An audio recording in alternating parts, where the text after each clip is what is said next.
What is going on, world stocks in the street? Back with another episode. It's funny. Roku pulls up first and foremost. That must have been the last thing I looked at. Hey, I know I've been gone for a while. I just wanted to share with you. I am still very bullish about Roku.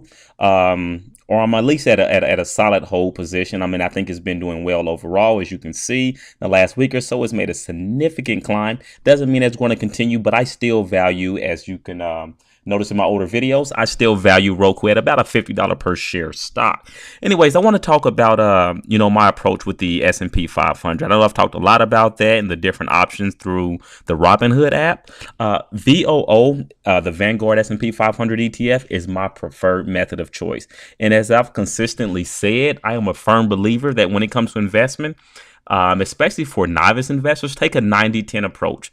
90% into the S&P 500. The other 10%, you can tinker with whatever you want. Whether you want to put a little here, a little bit in Roku, whether you want to get involved in some cryptocurrencies for whatever reason, or whatever you've got going on. That other 10%, that's where you can kind of make those decisions. But the base or the core of what you're doing, go ahead and dump it into a solid S&P 500 ETF and leave it there for a duration of time. Speaking of which, I think now is a great time to just continue to invest in VOO, the Vanguard S&P 500.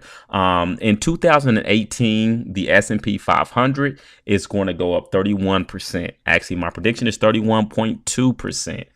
You know, I did not stutter. 31.2% throughout the course of this year. In 2018, the S&P 500 will finish up 31.2%. Now, on the flip side of things, in 2019, we're either going to have a series of major pullbacks, if not a full recession. We're way past due for a recession. I just think we've got some great momentum. I think the market is headed in a good direction. I think this year goes well. So as a result, periodically, and I kid you not, the reason why you haven't seen videos is just because I haven't. I just haven't been into the app in a while. So what I do periodically, like I'll log in, I'll think to myself, hey, this is probably an opportune moment to transfer just a little bit. And I try not to do large amounts.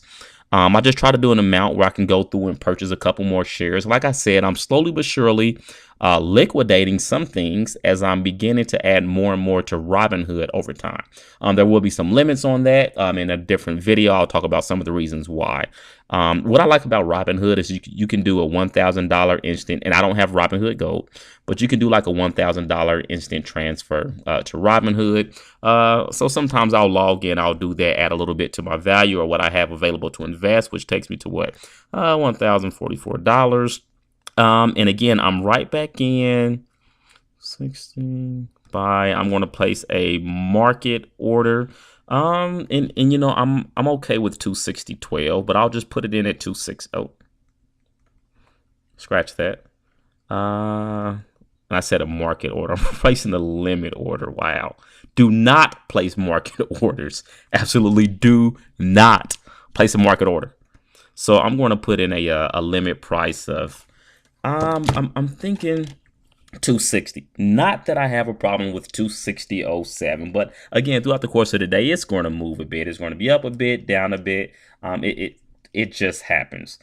So anyways, let's go and put it at 260. That way I can get in here and I'll just pick up another 4 shares. 1040. I've got like 1044.96 available. Review that. Market order, yada, yada, yada. Limit buy. And, you know, that's placed. So if it drops down, great, it'll make that purchase. If it doesn't, tomorrow when I get around to logging in, and they want me to go Robinhood Gold, still haven't opted to go that route yet. For me, I don't see a purpose for it. We've got a few other things going on around the house, but anyways, I'm just still slowly but surely contributing. If you look over the last 3 months or since I opened this Robinhood app, I joined October 4th there, which is kind of nice. You can see the total amount that I've contributed, and you can also see where it is now. So my goal with the VOO shares is going to, really quick side note, here's all the stocks that I currently invest in.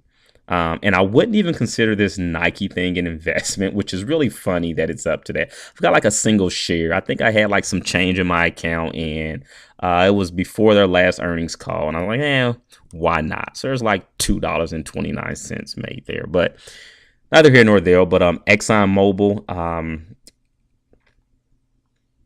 overall, it's doing okay. It's not bad.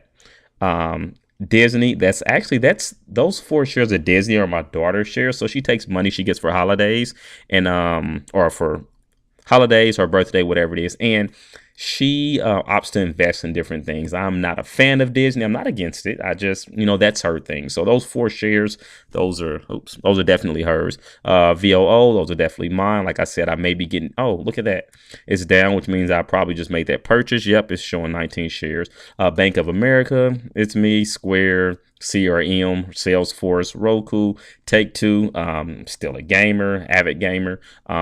Don't game as much as I used to, but I mean, it's in my genes, and I guess I've done it for so long. So I'm still very bullish about Take Two. I'll continue to buy that when I get around to it. But in the meantime, I'm just offsetting my position. When my position in the Robinhood app is also reflective of a 90-10. Right now, I've only got 36% in the Vanguard S&P 500.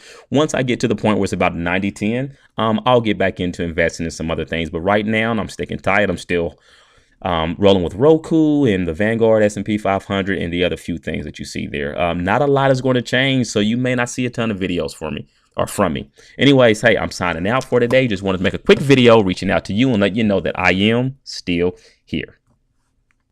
Wait, one last thing before I go. Do me a favor, subscribe to this channel and like and share this video. Again, this isn't a video intended for the savvy investor, and it's great that you can utilize and read candlesticks and different approaches to looking at charts. But ultimately, I want to provide information for individuals who don't have a deep background or who are relatively new to investing and are looking for a place to get started. My goal is to help you invest in a way where you don't have to worry about losing your money overnight.